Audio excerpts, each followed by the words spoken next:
Usiku ule wa simu ya vitisho haukuwa na usingizi. Kila sauti ya upepo nje ya dirisha langu ilisikika kama hatua za mtu anayenifuata. Alfajiri ilifika ikiwa na rangi ya kijivu. Mawingu mazito yakiwa yamefunika anga la jiji la Dar es Salaam. Nikiwa kwenye studio yangu ndogo pale Kijitonyama, nilijaribu kurekebisha picha nyingine za wateja, lakini akili yangu ilikuwa imekwama kwenye picha moja tu. Uso wa Lilian Manzi na sura ya Linda Maliki. Niliwaza, Zuhura, kwa nini umejihusisha na mambo haya? Wewe ni mpiga picha tu, sio jasusi.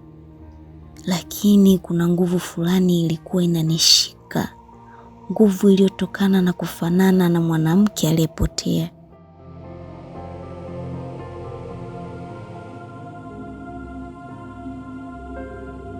Niliinua kichwa changu, mapigo ya moyo yalinidunda kwa nguvu kifuani mpaka nikahisi maumivu. Alikuwa amesimama mlangoni. Hakuwa amevaa suti ya jana. Alikuwa amevaa sweta jepesi la rangi ya blue na suruali ya jinsi. Alionekana mchovu, kama mtu ambaye naye hakulala usiku kucha. Lilian Manzi alikuwa amesimama ndani ya studio yangu ndogo.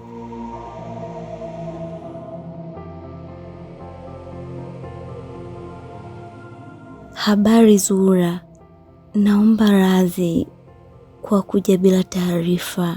Nilitumia jitihada kidogo kupata anwani yako. Karibu Mr. Ryan, lakini umewezaje kunipata? Na unataka nini kwangu? Kama ni picha za jana, bado sijazituma kwa waandaaji. Alitembea taratibu kuelekea kwenye meza yangu. Alikuwa akitazama picha zilizotundikwa ukutani kwa umakini. Alisimama mbele ya picha ya mtoto mmoja wa mtaani niliyempiga picha akitabasamu kwenye dimbwi la maji.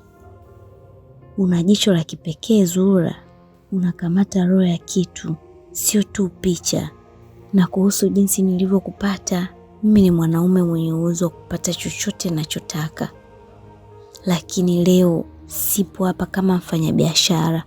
Nipo hapa kuomba msamaha kwa nilivyofanya jana. Aligeuka na kunitazama. Macho yake yalikuwa na huzuni ambayo ilikuwa vigumu kuichukia. Kwa muda nilitaka kumuuliza kuhusu simu ya onyo niliyopata usiku, lakini nilisita. Je, yeye ndiye aliyenitumia watu wa kunitishia? Nataka nikuajiri Zuhura. Nina mradi wa kampuni yangu mpya ya kitalii. Nahitaji picha zitakazoelezea uzuri wa siri wa nchi. Na nahitaji wewe uwe mpiga picha mkuu. Malipo tuseme utapata mara 10 ya unachopata hapa kwa mwaka mzima. Mara 10 ya kipato changu? Hiyo ilikuwa ni kiasi ambacho kingeweza kubadilisha maisha yangu na ya mdogo wangu anayesoma chuo. Lakini akili yangu iliniambia, huu ni mtego. Kwa nini mimi? Lilian, kuna wapiga picha maarufu duniani ambao wangekimbilia fursa hii. Kwa nini unamfuata binti wa Sinza mwenye studio ndogo?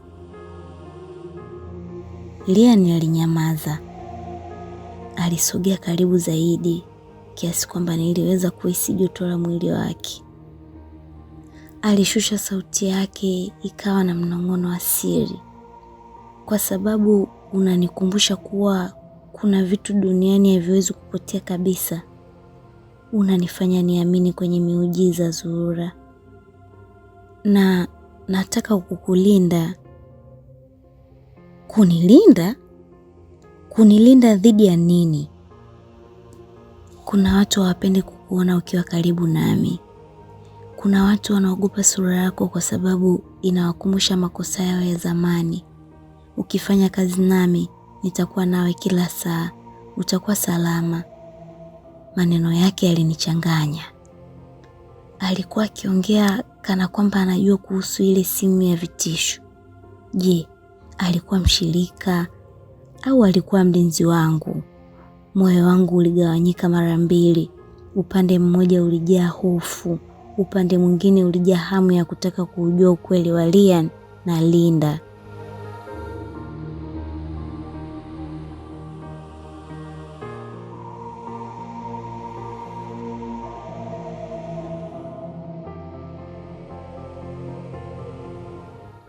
Nilikubali. Sikutambua kuwa kwa kusema ndio, nilikuwa nimefungua mlango wa chumba cha mateso ambacho sikuwa tayari kukikabili. Siku hiyo hiyo, gari ya kifahari ilikuja kunichukua kwenda kwenye ofisi za Ryan. Tulianza safari ya kuelekea kaskazini mwa mji, sehemu ambapo matajiri wanaishi kwenye nyumba zinazofanana na majumba ya wafalme. Tulifika kwenye jumba lake. Moyo wangu ulisimama. Lilikuwa jumba kubwa lililozungukwa na kuta ndefu na ulinzi mkali. Lakini ndani ya kuta zile kulikuwa na bustani nzuri ya maua ya waridi. Niliona kitu kilichonishtua. Kwenye bustani kulikuwa na sanamu ya mwanamke. Ilikuwa ni sanamu ya Linda, na chini ya sanamu ile kulikuwa na maneno yaliyoandikwa kwa herufi za dhahabu: hadi tukutane tena kwenye giza. Nilimgeukia Ryan nikiwa na swali mdomoni, lakini kabla sijatamka neno, mwanaume mwingine alitokea mlangoni. Alikuwa anafanana na Ryan, lakini alikuwa na sura ya kikatili zaidi na macho yalijaa chuki. Ryan, umerudi? Naona umeamua kumleta mzimu ndani ya nyumba yetu. Je, unadhani sote tumesahau kilichotokea usiku ule wa mvua? Ryan alikaza taya zake. Mazingira yakawa mazito. Nilihisi kama nimeingia katikati ya uwanja wa vita. Siri ya kupotea kwa Linda haikuwa tu siri ya mapenzi. Ilikuwa ni siri ya familia yenye harufu ya damu. Kuna tofauti kubwa kati ya utajiri na amani.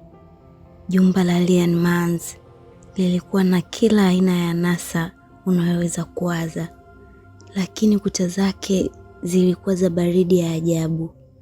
Kila nilipopiga hatua kwenye korido ndefu za marumaru, nilijihisi kama ninatembea ndani ya kaburi la kifahari. Mwanaume yule aliyetokea mlangoni alikuwa Oscar, kaka mkubwa wa Ryan. Macho yake yalichoma kama msumari wa moto. Hakuniona mimi kama Zuhura, aliniona kama tishio linalotembea. Ryan, unacheza mchezo wa hatari. Kumleta binti huyu hapa ni sawa na kufukua vidonda ambavyo bado vinatoa usaha. Unadhani sura yake itakupa amani? Itakuangamiza. Nyamaza Oscar. Zuhura yuko hapa kwa ajili ya kazi, na hapa ni nyumbani kwangu. Nina haki ya kumleta yeyote ninayemtaka.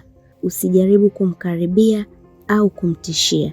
Oscar alicheka kicheko kifupi cha kibezo, kisha akanitazama kwa mara ya mwisho na kuondoka zake, akiniacha na maswali 1000. Ryan aligeuka kwangu. Uso wake ulikuwa umerudi kwenye utulivu bandia. Usijali kuhusu Oscar.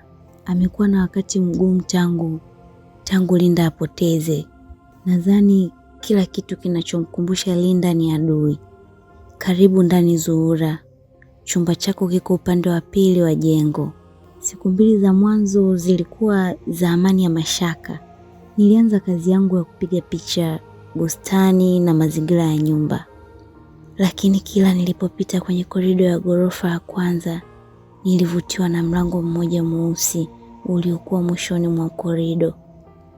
Mlango ule ulikuwa na kufuli kubwa ya kizamani na haukuwahi kufunguliwa. Siku ya 3 mvua kubwa ilianza kunyesha. Dar es Salaam ilikuwa gizani.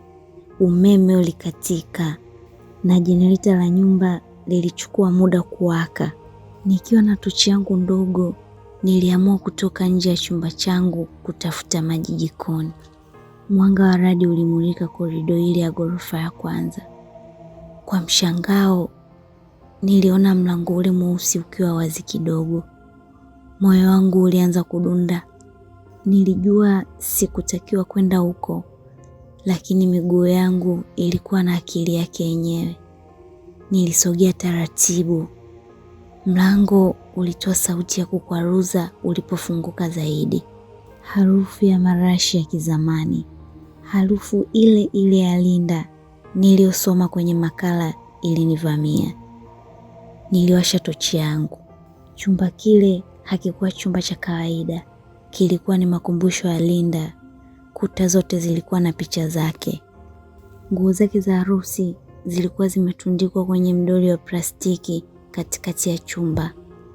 Viatu, vipodozi na hata shajara yake vilikuwa mezani kama vile alikuwa ametoka hapo dakika 5 zilizopita. Nilianza kutetemeka. Nilijiona mimi kwenye kila picha. Niliona Linda akicheka, Linda akilia, na picha moja ya mwisho Linda akiwa na hofu kubwa machoni pake. Ghafla niliona kitu kwenye kona ya chumba. Sanduku dogo la mbao. Nilifungua na kukuta barua iliyoandikwa kwa mkono. Ryan, nakupenda, lakini siwezi kuendelea hivi. Siri ya familia yenu ni nzito mno. Oscar anajua kila kitu. Ukisoma barua hii, jua kwamba nimeondoka kujiokoa. Usinitafute, maana nikipatikana sote tutakufa. Pumzi ilinizunguka. Kumbe Linda hakupotea tu, alikuwa akikimbia. Lakini alikuwa akikimbia nini? Na kwa nini Ryan alikiweka chumba hiki kama hekalu la siri? Mara nilihisi baridi nyuma ya shingo yangu. Harufu ya udi na baridi. Nilitambua harufu hiyo mara moja. Ryan. Zuhura, nilikwambia usitembee usiku. Kuna vitu ambavyo macho yako hayajapangiwa kuviona bado. Niligeuka kwa kasi. Ryan alikuwa amesimama mlangoni akiwa ameshika mshumaa. Mwanga wa mshumaa ulifanya kivuli chake kionekane kama jitu kubwa ukutani. Macho yake hayakuwa na ile huruma ya kawaida. Yalikuwa na giza nene ambalo lilitisha zaidi ya radi iliyokuwa ikipigwa nje. Alianza kusogea kuelekea nilipo, huku akifunga mlango mweusi kwa nyuma yake. Sasa kwa kuwa umeingia huu Mzura, huwezi kutoka ukiwa yule binti mpiga picha wa kawaida tena. Sasa wewe ni sehemu ya hadithi yetu. Nilijua nimefanya kosa kubwa. Yale maonyo kwenye simu yalikuwa ya kweli. Nyayo za siri zilikuwa zimenifikisha kwenye mdomo wa simba.